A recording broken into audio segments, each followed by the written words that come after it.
Okay, this is going to be a little bit different video than what I've posted recently.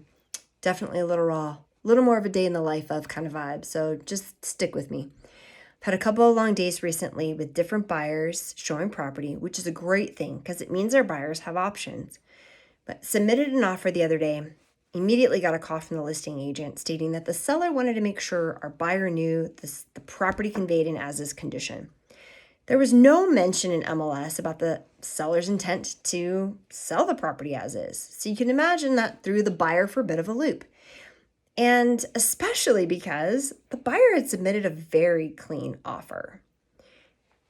After that phone call, we got a formal counter from the seller stating that they refused to make any repairs and that any issues found by way of the buyer's inspection period was going to be the buyer's sole responsibility. So, as you can imagine, again, the buyer walked because guess what? Again, they have options, right? And they can wait for something else to come on the market. So, backtrack a couple months ago, another set of buyers submitted twice within 2 weeks of each other, 2 different times on the same property, and the seller refused to negotiate with them at all whatsoever. That property sat.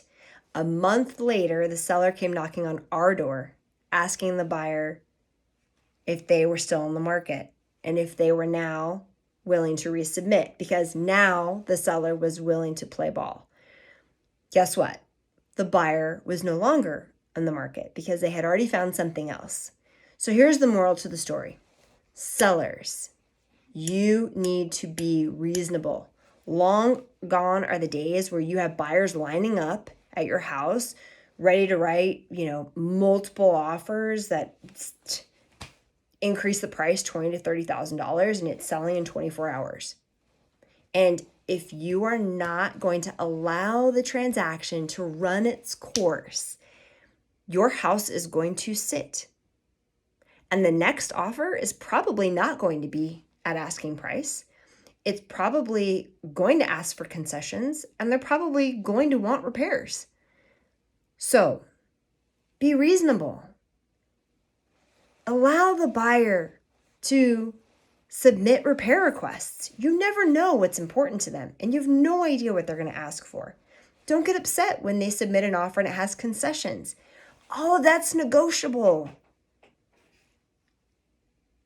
You can still sell your house in a short amount of time for a great profit. And the buyer can feel like they're getting a great house for a good price and they're not being shortchanged on the process. Really, it's a win-win for everybody. And that should be the goal.